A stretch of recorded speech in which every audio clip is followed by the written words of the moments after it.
from Reston, which is a suburb of Washington, in Virginia, 20 miles west towards Dock. Testing? Okay, that's better. And I'm Good afternoon. Good afternoon. Okay, That's welcome that's to what I our thought. session on Groundswell, building a sustainable racial justice or grassroots ministry.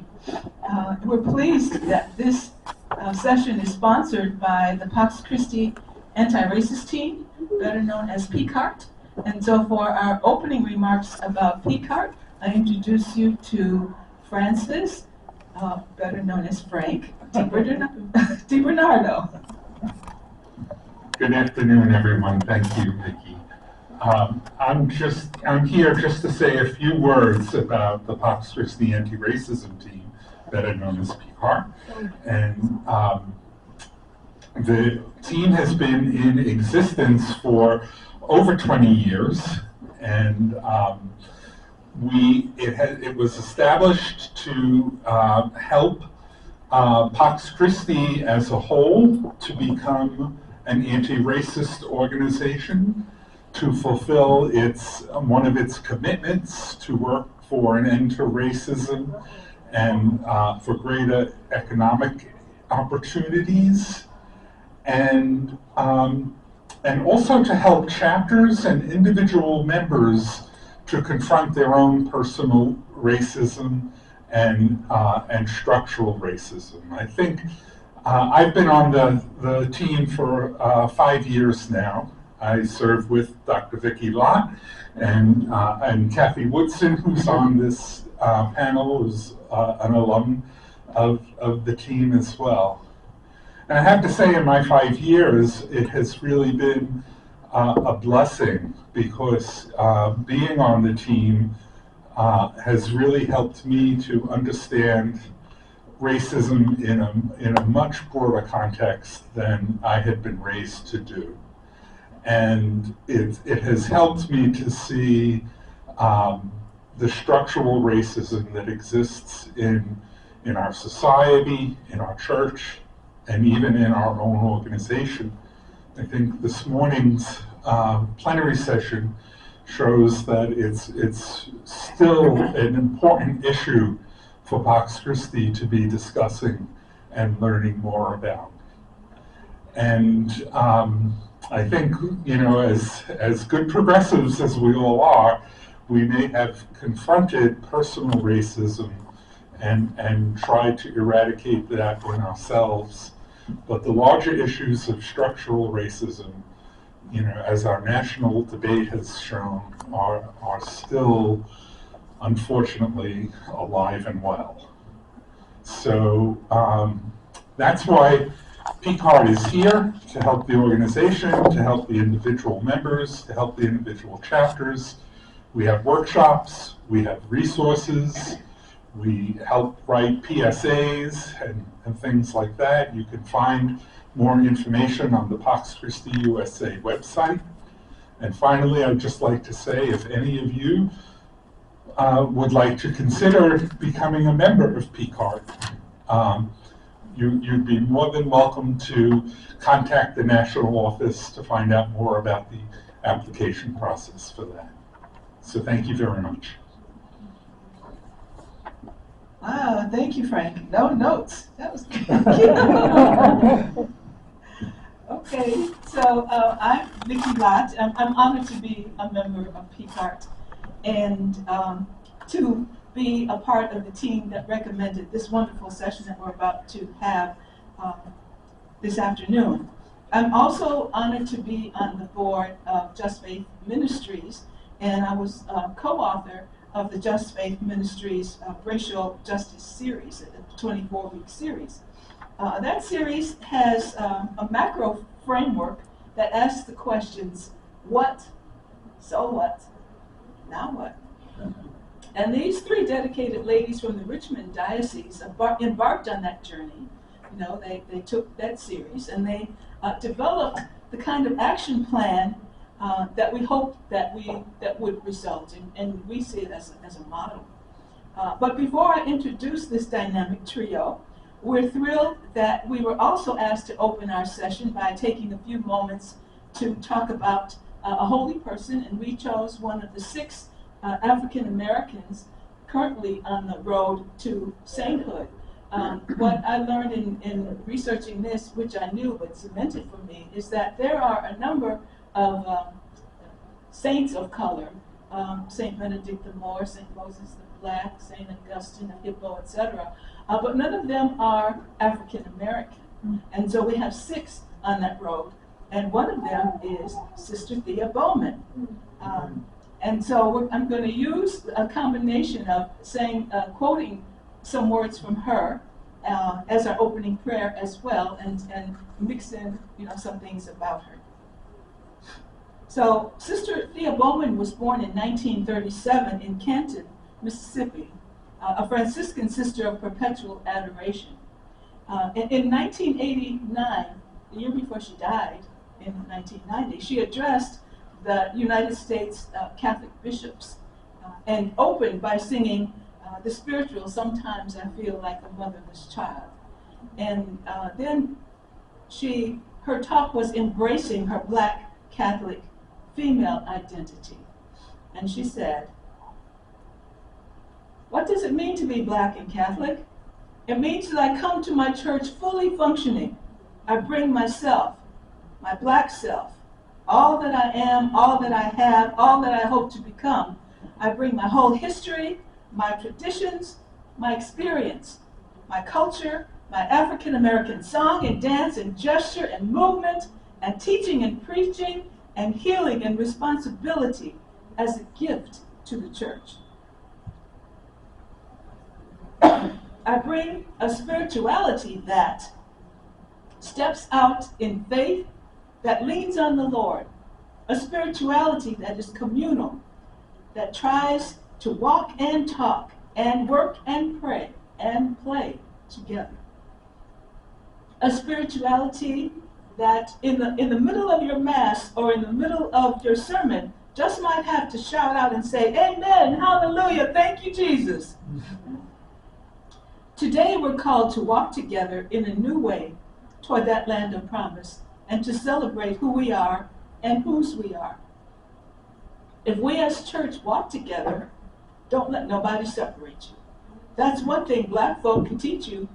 Don't let folk divide you or put the lay folk over here and the clergy over here, put the bishops in one room and the clergy in the other room, put the women over here and the men over here. The church teaches us that the church is a family. It's a family of families, and the family got to stay together.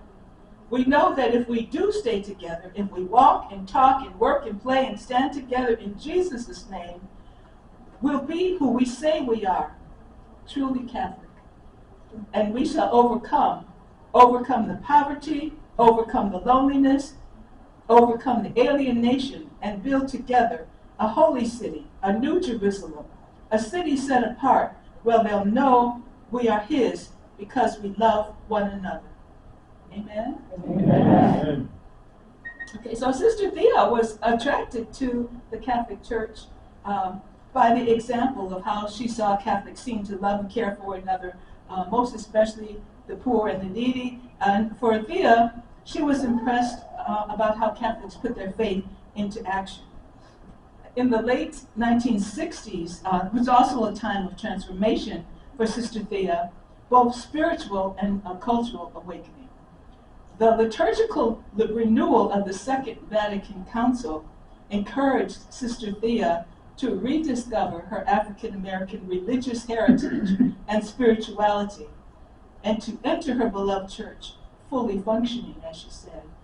She emphasized that cultural awareness has to be a prerequisite, and it has to be intentional and mutual. So back prior to Vatican II, which was Vatican II happened from 1962 to 1965, the role of the laity was, quote, to pay, pray, and obey. Or the Italian translation was, quote, pay, pray, and shut up. But Vatican II gave a greater role to the laypersons, no longer just passive observers of priests with his back to the congregation saying Mass in Latin.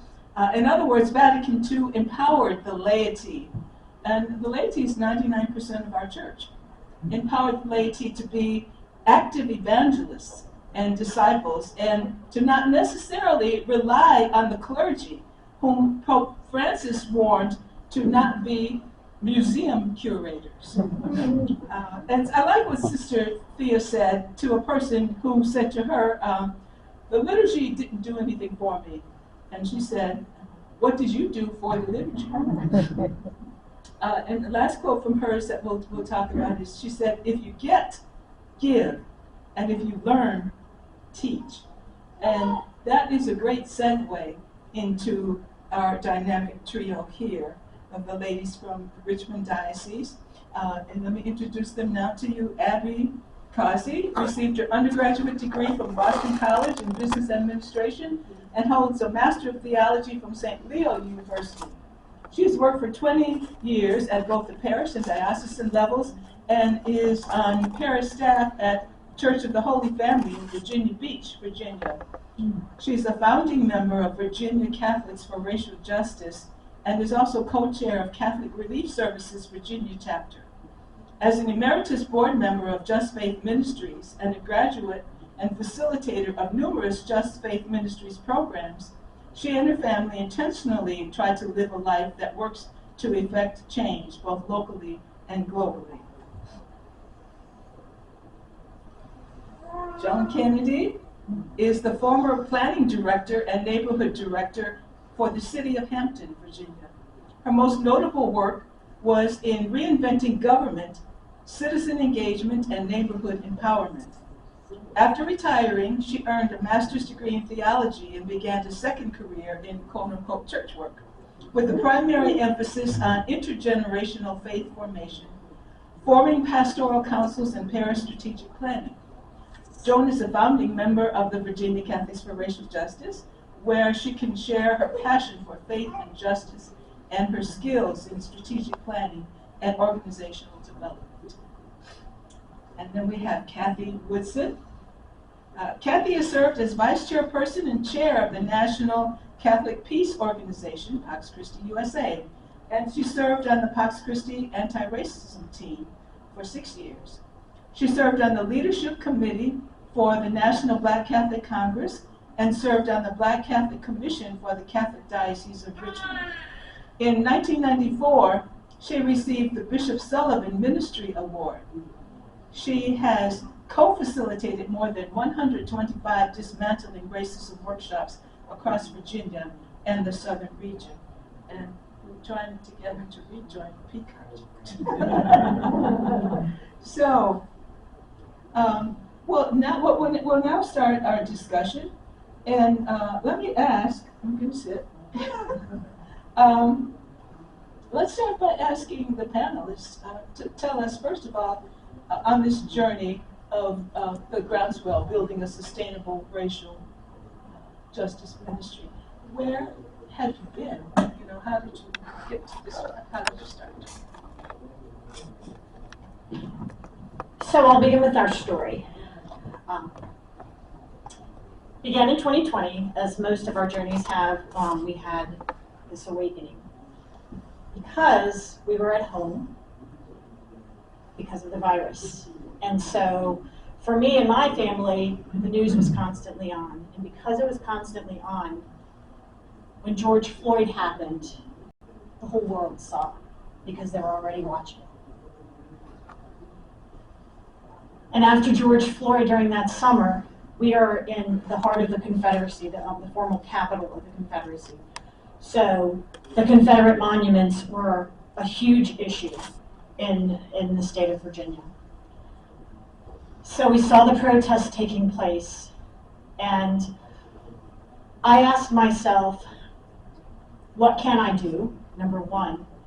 But number two, I thought about my African American friends. And I said, if I remain silent and I pretend like I don't see it, or just because I have the excuse, I don't know what to do, I didn't know how I could face them. And that really was what sparked me to do the first racism module. of JustFaith, which is faith and racial equity. Prior to COVID, just a quick background, my parish work, I was at a parish for 17 years before I was asked to take a position in the Diocese of Richmond in 2019 as the Associate Director of Social Ministries. That was 2019. 6 months later, I was laid off from COVID. In that time, although it was a short stint because of my parish work and diocesan work,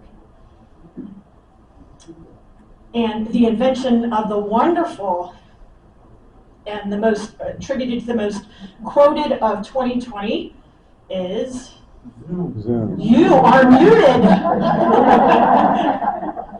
So, because of Zoom, I was able to invite people across the Diocese of Richmond. We had 13 people from Tidewater, which is the coast, to Southwest Virginia as far as Roanoke. And this group gathered literally for 30 weeks until we completed all 3 racism modules on Zoom. And from that, in 2021, the summer of 2021, the Director for Office for Black Catholics, Deacon Charles Williams, asked us the question that Vicki had presented to us. So what?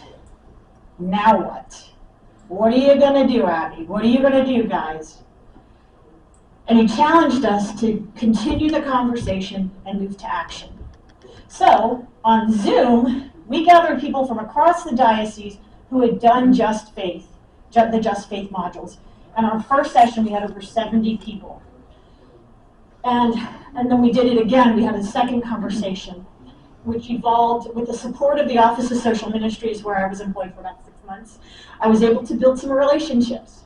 And together, we continued to forge forward. We had a JustFaith commencement in September on Zoom. Thank you, Zoom. We were able to get the core team. There were 6 of us from my racism JustFaith group, 6 of us who took the lead and held large gatherings. We engaged a wisdom circle. So we listened to the people who were gathering, and they said, "Why are you all white?" Okay, so as you can see, I'm not white, right? But I call myself assimilated white. My parents experienced such discrimination that I was raised to be white, to protect me. So we engaged black leaders because Deacon Charles challenged us, racism is a white person's problem, you need to solve it. But black leaders said, no, you need our input too. We all need to be together on this. And so as we started to move from 2021 into 22, we knew we needed a tool. So you think of the 1960s, they trained black leaders and the movement nonviolently to protest nonviolently physical confrontation. But today we're dealing with spiritual warfare. So we need to have the weapon of nonviolent communication. So JustFaith's One and Talk module was used, and we gathered, once again, we gathered 13 people who weren't just going to participate, but we knew that they would go into their parishes and facilitate that module. That was really important. So we then, in 2022, with all that had happened in 2021, we began to form the ministry, and we created a mission. Bound by the tenets of our faith, we confront racism with love by listening, learning, and acting in God's grace to build an anti-racist church. We have one person who works on our definitions. I just wanted to say that the thing that was important about that mission statement, because that was like God, country, and everything is wonderful, is we were all over the place when we were thinking about what we were going to do. Because we had people who were involved who had done a lot of, marches with Black Lives Matters and that type of thing. And that the exercise of developing the mission statement, which took some time, really caused us to do some soul searching around who are we going to be, where is the difference that we're going to make. And we decided that we were Catholics and we needed to start with the racism in our Catholic faith. And so that for the moment, is the niche of our organization, and that it would be within the Diocese of Richmond. So I think that was an important moment in our growth. And that's a great segue into my next question. Actually, Vicki, I just have a few more. Oh, That's okay. okay. So, going off of what Joan said, Dr. Tianawell Pratt said the call is coming from inside the church. So our focus is the Catholic Church, and we heard it all this morning too, from our different speakers, our panelists. We set priorities in forming the ministry. We set our priorities for 2022, and we restructured to combine the leadership council and leadership team to create a leadership council. So from this, in 2022, we've had monthly gatherings, and all on Zoom, and we invite people, speakers. As you can see, these are our speakers from January to July. We have a monthly newsletter, and I'll just show you this because this is our primary tool for how we engage people. We have a meeting, and then after the meeting, we always follow up with the newsletter, including a recording. We have an action, and so here we ask to support Black businesses. This is our March newsletter. We have a word of the month, and this one comes from, it's Racial Mercy, coming from the book Undoing the Knots, 5 Generations of American Catholic Anti-Blackness. Our quote of the month was Sister Thea Bowman, from Sister Thea Bowman. And our speaker, as we summed it up, was Nicole Drummond she's on staff from the Basilica of St. Mary of the Immaculate Conception, the only African-American church, a basilica in the United States, which is in Norfolk, Virginia. And then finally, we have upcoming events and announce our meeting. So this is a tool that we use. And then we also we did a synod report, and we summed it up in 3 requests. We're asking them the Pope to repudiate the papal bulls, to include racial justice as a specific tenet of Catholic social teaching, and to increase the formation for priests and seminarians in Black Catholic history. And so we are recording all this, so if you're not catching all the notes, it will be available at some point online. So we can move on, Abby. If we can go to the next question, which is, so where are you now? Well, yes, it is. Okay. Where are we now? And what we want to share with you is that it all sounds good, but we do have challenges, and in this work there will be challenges. So one of the things you've been hearing is that we're from the Diocese of Richmond. We don't work for the diocese. This is a grassroots ministry. We want to be in relationship with the diocese, and we have opened our doors and opened our eyes and our hearts to figuring out ways that we can build a strong relationship with the diocese, but we're not dependent on the diocese to do this work. We also had to identify a structure that works in tough times. You think about the climate we're living in, the social and political climate, we needed to have an approach that was invitational and engaging all the people, especially the people in the middle pew. We call it the middle pew. Those are the folks that, they're at church, they're Catholic, but it's hard to get them engaged in anything. The other thing we work on really hard is encouraging and discerning as individuals. We look at this ministry and our commitment to witness through learning from the past and the present, including not just the true Virginia U.S. history, but also the history of the Catholic Church, which we've heard some about since we've been here, and church leadership. One of the things that I think is important is we look at history as a conversation with ourselves. That means asking ourselves, how have we learned what we know about people who don't look like us or sound like us? Digging deep, personal work, digging deep. But also, we're going to think about including the whole truth. Being truthful by listening to the diverse voices, the viewpoints, and lived experiences. Because what we're trying to be is change agents with love, listening, learning, and acting out of love, which is our mission statement. So we want to lean into becoming anti-racist Catholics. The other challenge we have is staying true to being grassroots. You saw our mission statement. It's there that we look at that and see if our work is matching up with our mission statement. And as Sister Thea prayed one time, she said, being called in communion with God's people, friends, enemies, and neighbor, and family. It's loving them and standing together as people of faith against the sin of racism. There's always the challenge of trying to do too much, move too fast, and get into a pattern and a rhythm where we're not present to one another, nor are we present to the people who are trying to join this journey with us. So we must continue as Virginia Catholics for Racial Justice to try to create a space for those who want to talk with us, want to walk with us, and learning the third way is very important to us. So this is helping us follow Jesus to establish a different way of being community. The last thing I want to share with you is that we work at the practice as members of the active members of the Virginia Catholic for Racial Justice. We work at practicing affirming, challenging, and lifting up one another. We have to hold one another accountable in this work.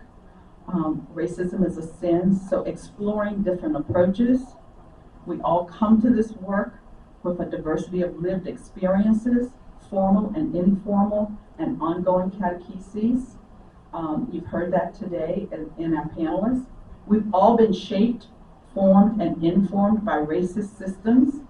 So to bring and build a strong foundation on becoming anti-racist Catholics, we've got to present ourselves in a way with one another that we're trying to understand not only each other, but also what the community is saying. And this is a challenge that we continue to face, and it's a good challenge to really ask ourselves and be accountable to one another. Yeah, so it sounds like, you all are not just talking the talk, you're walking the talk, walking the walk. And that's what is required in being, modern day disciples. So let me ask you, Joan, what do you see as the future? Where do you see your group going from here? Let me see if this works. So you may have gotten the impression that we really haven't been around very long. And so if we're talking like people that don't have the depth of experience of some of the other speakers that you've heard today, that's absolutely true. But that did not stop us from stepping out of our faith. And so we've been meeting, I would say, I would refer to as really seriously, maybe for the last 6 or 7 months. And we feel pretty confident that we know what our mission is, what it is we're about doing. We have a small group of extremely dedicated people, and we met and tried to develop a work plan last week. And so some of the things that came out. So where are we going to go? Where are we going to go now? We're getting into our 2nd year. And the issue again came up of reframing our relationship with the diocese. I think the earlier quotes from Sister Thea Bowman really resonate to this. We are Vatican II Catholics, and we do not want to play in to the clericalism and the hierarchy of the church. We want to create a third way, but we do want to be in relationship with the diocese. It's not just, we're going to be some rogue grassroots organization, because frankly, we are all in the same business. The diocese should be in the business of developing anti-racist Catholics or growing people to become anti-racist Catholics, and we will be too. So one of the things we'll be exploring in the coming year, and Abby didn't talk too much about it because we couldn't tell you about our whole rocky and interesting and challenging history, even though it's been a short one. But our contact people at the diocese that we've been working with keep changing. And so we're going into a new round of that. But we're going to go in this time thinking of it in terms of developing a mutually beneficial partnership.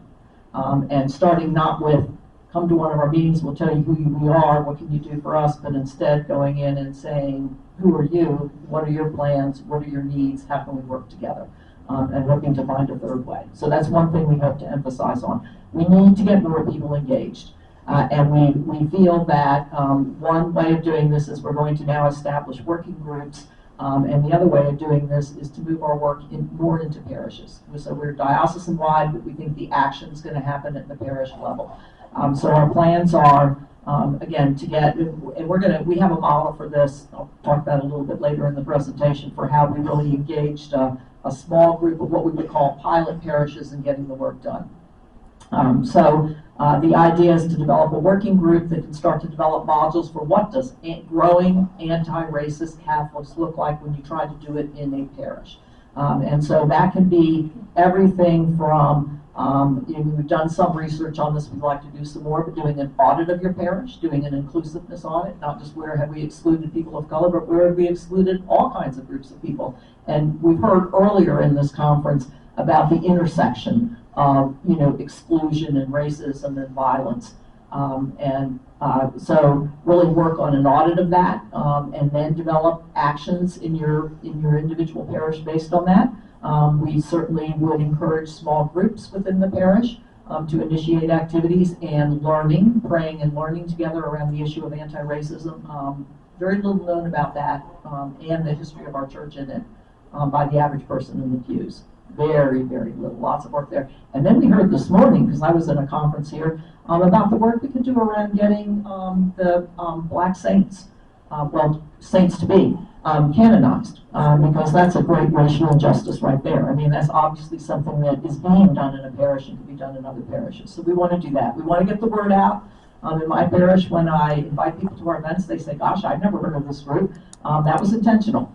We didn't feel like we were strong enough in terms of who we were, what we believed, and where we were going. We felt like if we got the word out that there was going to be pushback and we could get knocked right over. But we're feeling like we're ready to roll out with that now. So, and our website is a really powerful tool to do that.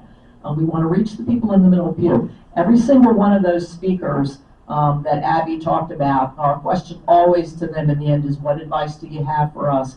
And we heard invariably about reaching the middle pew. Don't go with the most radical thing first. You're just going to scare everybody off. That there's so much here that the average person in the pew doesn't know, and the ability to move their hearts and move their faith to do things, some of the things that we talked about around anti-racism is huge. And that we need to be very conscious of that with our message. How do we reach the people in the middle pews, not just the 5 people who have decided they want to be in a racial justice group, because that is not going to grow anti-racist Catholics. And then networking. Maybe the diocese is a model for this, but we're acutely aware that there are a lot of other people involved in this kind of work, and we don't need to be reinventing the wheel. So the way we talked about our third way relationship with the diocese, it's obviously Pax Christi. We're starting to find other places around the United States that people are doing this kind of church-based work, particularly in the Catholic Church, and we'd like to network with them and see how we can share resources. And then the other thing, and I think Cathy talked about this a little bit, we're already getting some pushback. I mean, we're in Virginia. And there was no mistake to show you the Confederate statues, because anything you try to do to move things forward, there's going to be an equal and opposite reaction coming. And we need to not just stand here and say, we know that's coming, that's not good enough, we need to prepare for it. And sometimes it's happening to individual people, sometimes it's going to happen on a parish level, an organizational level for us, and so we'd like to develop plans to address that. So that's what we see as our next year. Wow, okay, so this topic is really one that we could have made a full day workshop for all of the discussion that we could have. So we have 90 minutes, and so in trying to balance what we call going with the flow, and also keeping to an outline that we pre-planned, we want to have a chance for you to ask questions and to have a breakout session. So all that. Anyway, so what we'll do next is, if we could just, so I have one more question for the panelists, and then we'll have questions from the group, and then we'll break into small sessions. So the next question to the group, and if you don't mind, I'm going to put my timer on for like 3 minutes apiece to talk. And the question is, what makes your organization work? Why is it successful? You want to start with Abby? So, Richard Rohr posed this question. Microphone. Oops, sorry.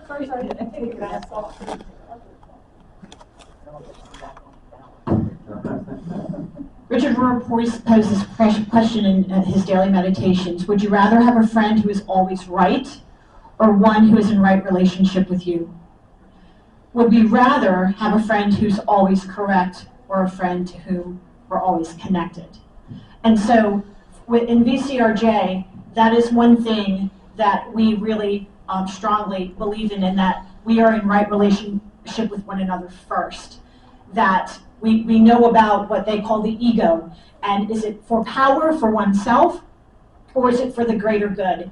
And we learn too that there are two things that we have to understand when working together, is we have to be humble, and we have to be patient.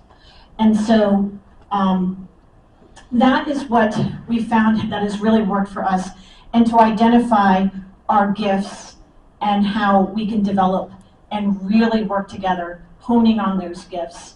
And as the Catechism teaches us, each of us has our own vocation, and it's each of us to help not only develop the best version of ourselves, but to develop the best version of one another.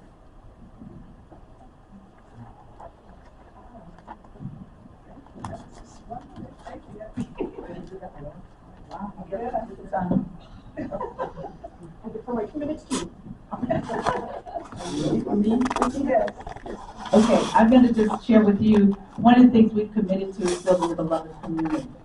And so I'm going to give you just some key tips that we talk about on regularly. Is being courageous and willing to stand for peace means standing against the sin of racism and calling racism a sin, even when it's uncomfortable. We also talk about that we all have a worldview, and the question we want to ask ourselves is, how am I allowing my faith and love for God to inform my worldview? This means we choose to pay attention to our thoughts, our emotions, and our feelings, and also the messages that play in our head about race and racist traditions. Thinking about the racist traditions that we all live with and we all participate in at some point. We're sort of like fish in water. You know, the fish doesn't know they're in water.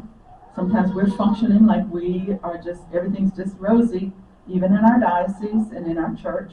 And so the challenge is to really take a step back and ask ourselves, what is going on in my head and my heart with this, and how does this fit with our call? The other thing is learning to sit with being comfortable, uncomfortable, and in the unknowing. Sometimes in this work, there's a lot of unknowing of what you might be walking into. And we have to make up in our minds that in our support for one another in our work, is that, you know, there's going to be uncomfortable moments. And that's why we can go to one another and say, hey, this happened, did I respond right? Or I don't know what to do about this, or not sure. And then last but not least is to seek guidance, understanding, forgiveness, forgive ourselves, and be present. And remember that we're the light of hope and the love of Christ that we're trying to bring to the world. And so I'm third, we're all staying true to who we are here, and so remember I'm the planner. And so I think one of the keys to, I guess, our success, or why this is working, is because I think we've been extremely strategic. And so part of, we're faith-based people, and so we're always looking for the movement of the Holy Spirit, and trying to respond to that. So you have a plan and you kind of don't have a plan, and as long as you're true to your mission, you really look for what's going on around you.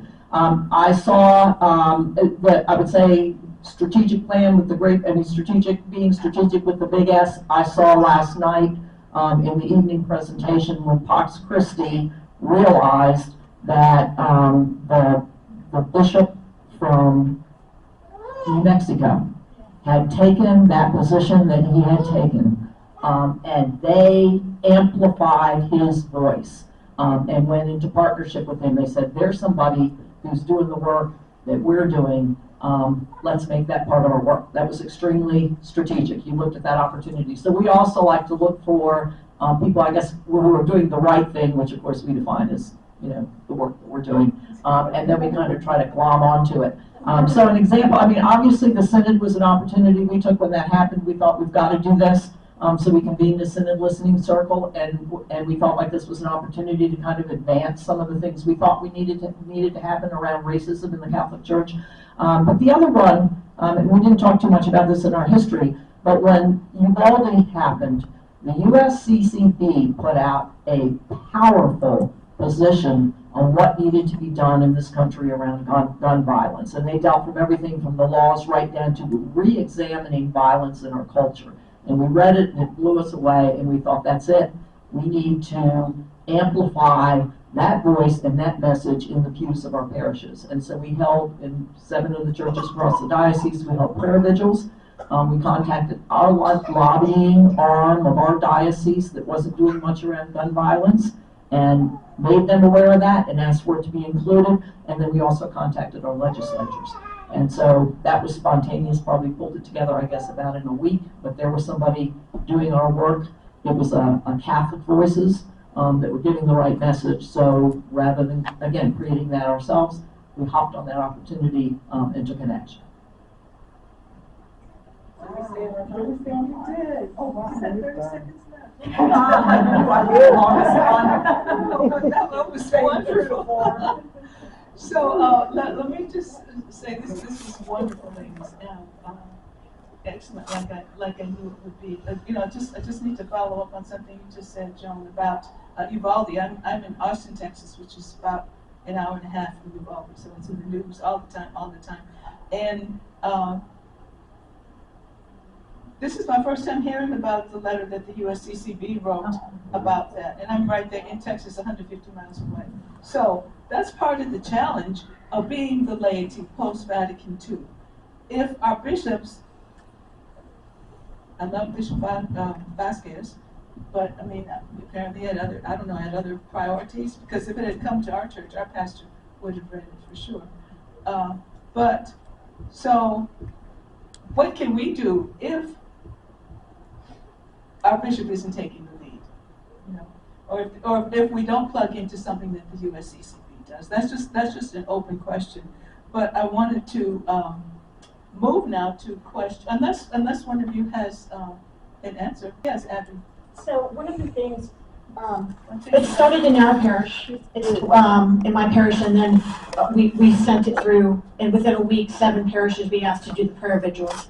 The key there is, I created the script, and I took everything from the USCCB, from Catholic Charities to create the prayer vigil.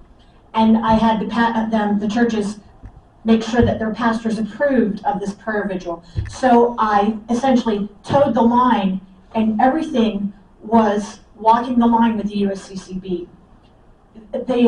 You can't refute that if you're a Catholic church, because the marching orders for bishops come from the USCCB.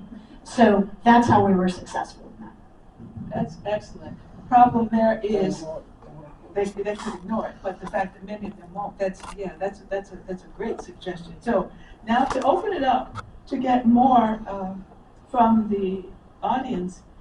Yes, sir. I'm Francis Gargani, a Redemptorist, and I had the privilege of working in the Richmond Diocese from '84 to '91 as the campus minister at Old Dominion University. I think people can hear me better. I'm sorry. Francis Gargani, Redemptorist, campus minister at Old Dominion from '84 to '91. And during my years, I served on the racism committee with Sister Cora, and I'm sure you're in contact with her. I just think what you're doing is the work of the Holy Spirit. I mean, truly, it's just so clear to me that the Holy Spirit has given birth to you, and the power that you have.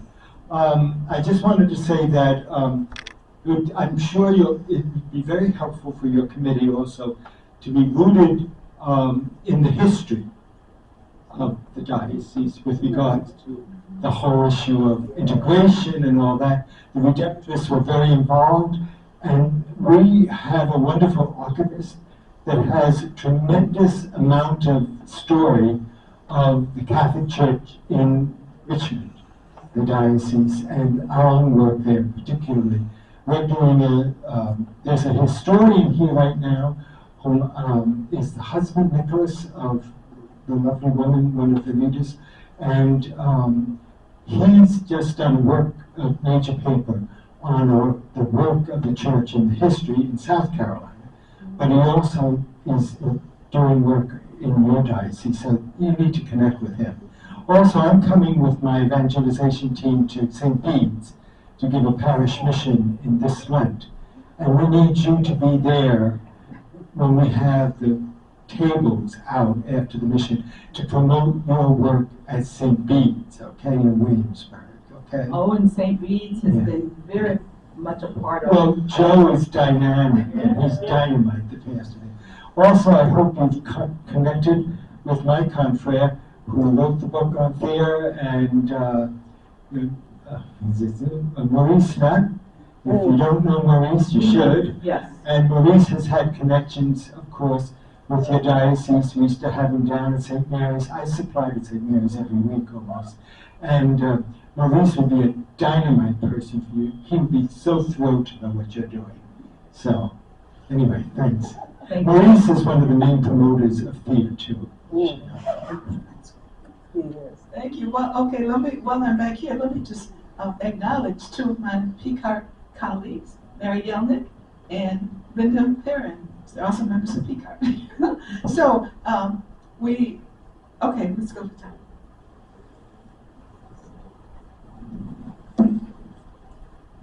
Hello, I'm Tom Costello from St. John Neumann Parish in western Fairfax County. And along with Bob, we started a racial justice ministry. One of the question that I have for our presenters is, how do you integrate the issues for Latinos or Spanish-speaking populations and Asian and in some instances Native American or indigenous people populations into the racial justice ministry that you are working on? So I began with that I am assimilated white. My father came over in the Navy, and when he came over, he had to sign a document that said he could never rise higher than a steward. And so it goes back, and I learned the history through JustFaith that the term Black Lives Matter means that until Black Lives Matter, all other minorities and everyone else will not matter, because it set the precedent for how we treated everyone else in this country. So I saw the effects of that from my own heritage, my own ancestry, and my experience with my dad. So your question is that eventually we're doing that slow work of racial justice, and we're slowly working on the issue and inviting, because that was a suggestion from one of our speakers who is from the director of the Office of Ethnic Ministries. We are getting there, and obviously there's a lot of work to do, but we heard today that racism affects everyone who doesn't benefit from the empire or the system.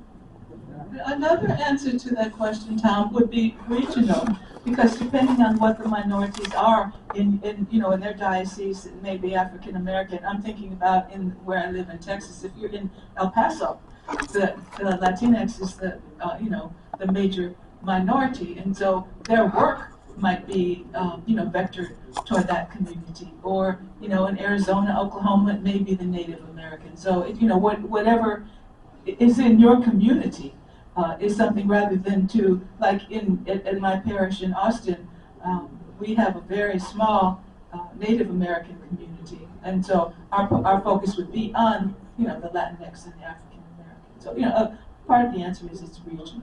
We each had an answer too. Okay, yes, go ahead. So that's why we put the three of us on the panel, because we really see things differently, and that's our secret strength. But the parish audits that we're talking about, we think will flush some of that out, because it's not just going to be an audit that says, where have you excluded people of color? It's where have you excluded anybody who didn't live up to a white, Eurocentric, male model of church. Because a lot of us have been sold on the fact that that's what it means to be Catholic, and we had a powerful speaker who came and spoke to us, and he made it clear from Scripture and the Catechism that is not what it means to be Catholic. And so that's part of the purpose of the audit, is who have we left behind when we decided that's what it meant to be Catholic, and what do they want us to do in order to have them fully included as they are in our Catholic Church. Amen. She took my words. Some people would like how to say the stuff will be That's right. telling us. Okay, I agree.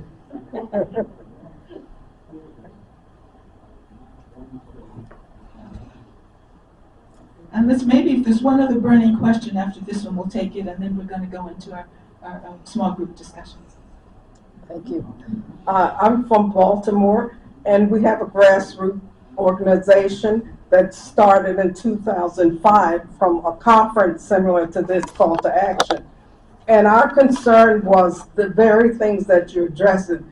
But we're addressing, identifying the problem as honest conversations. The group is the Racial Justice Circle. And out of going to the various parishes, who we had to beg at first to invite us, was to find out what are your racial concerns. And the predominantly white parishes said, oh, we don't have a concern. Okay, you don't, because have you invited the community? And when they have these conversations and start to invite the folks that you've left out of your parishes, we find out that we need to change our approach. And that's also true for the inner city black parishes. We need to also change our approach.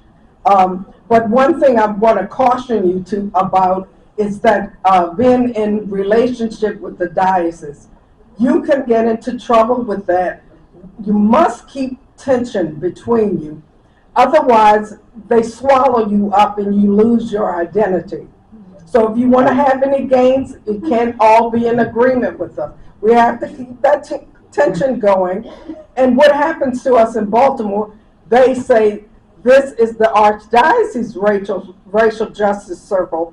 But when we target them and we say, you need to change what is being taught in the seminary, you need to change your hiring practices, you need to change how you appoint people to commissions, they let you sit on them, but when it comes to making decisions, they don't want you there. So you don't want to be embraced in the governance of the Archdiocese. Amen to that. And let me just say this. One of the things we may have forgotten to make clear, when we say the Diocese of Richmond, we're talking about land mass. We're not talking about governance. Okay, stay out of governance. Stay We're out of talking governance. about from the sea to the mountains, Right. where we can invite Catholics who want to be on this journey with us. But no way are we going to take direction from the diocese. Never, because they will take. We talk about that because, as I said earlier, people have worldviews. They come to this with their worldview. We do have some folks that really believe it's important that the diocese be on leadership with this, but that's in the parking lot. Right. Okay, so, but we're not taking, I'm not talking to you. She's answering me too. Yeah. But we are She's not nosy working, like that, you know. we're not working for the diocese. We set our own work plan. We plan our own programs. And the people who come along with us are part of the journey. And just one last thing I wanted to say in reference to your comment. I'm sorry, I don't know you by name. But in those honest conversations, we found there were other groups. And so we supported them starting their own circles like the LBGT, the Latinx group. So we all have circles coming about. And Asians are the group that is hardest to locate. So we need to work on them, bring them forth. If one group is discriminated against, we all are. So to add to that, initially when we formed our ministry, we went to the social ministries director for the diocese, who was a friend of mine, and we said, can you ask if we could have a commission? And the vicar general, second to the bishop, said, we want this to come from the grassroots. So they basically punted. And so we took that and we listened to them and we started a grassroots ministry. And we knew that we had to prepare and to grow. We have over 132 people on our mailing list across the diocese who engage with us in some way, shape, or form. So we're building that momentum. but we took it to heart and started a grassroots ministry. And that was the Holy Spirit moment. That was a Holy Spirit moment when the diocese told us no. Some people were discouraged, and in retrospect, that's the best thing that ever could have happened to us. That's right. For what you said. That's why the workshop is entitled Groundswell. We're building a groundswell. Yeah, wow. Okay, so I think we're going to go now to some small group breakout sessions, and you should all be at tables with people who are not from your parish. So do we have the community of trust? Yeah. Okay, so these are just our guidelines that we're going to ask you to use as you have your discussions, and these come from what we use also with the JustFaith ministries that the facilitators use for all of their discussions to keep things, because we know when we talk about race that if we ask for a definition, everybody has a different definition. And so so that we can all be on the same page, and we know that people get passionate sometimes, and we want to keep it very calm. So part of the first one says that, you know, we give and receive welcome to be as fully present as possible in these 15 or 20 minutes that we have. And what's offered is by invitation, is not demand. So we're not going to say everybody, you know, has to speak, because listening is also absorbing and learning. You know, we want you to speak your truth and respect other people's truth. So, you know, some people say that there is no, you know, your truth and my truth. There's only the truth. But our perception is our reality. And so we want to respect other people's reality and know that, you know, what used to be true may not be true anymore. You know, my classic example, when I was in elementary school, I learned that Christopher Columbus discovered America, and I thought that was true until I learned better. And so, you know, we're all at different places along our journey, so we respect where everyone else is. And I think the next one is the most important, those fixing, saving, advising, or correcting. And so, you know, the visual that we have of that one is a person with a plank in his eye, and he's looking at the splinter in his neighbor's eye. So we want to honor that and not try to, you know, to honor everyone's view. And then be honest. When the going gets tough, turn to wonder rather than saying, you know, why did you say that? That was a stupid question. But to say rather, you know, I wonder why she said that. To, you know, and let our inner voice be our teacher. You know, and that's the next one. And then, you know, we can learn from being silent, but hopefully we'll all participate, and we want to observe confidentiality. So if someone shares some personal stories, you know, we want to use the Vegas rule. What happens in here, what's said in here, will stay in here for those purposes. And so, you know, we're not going to assign like a note taker or a facilitator, because it's, you know, it's a small group and we just have like 15 minutes. But if somebody could self-identify, and what we want you to do is, you know, what are you thinking about from what you've heard today?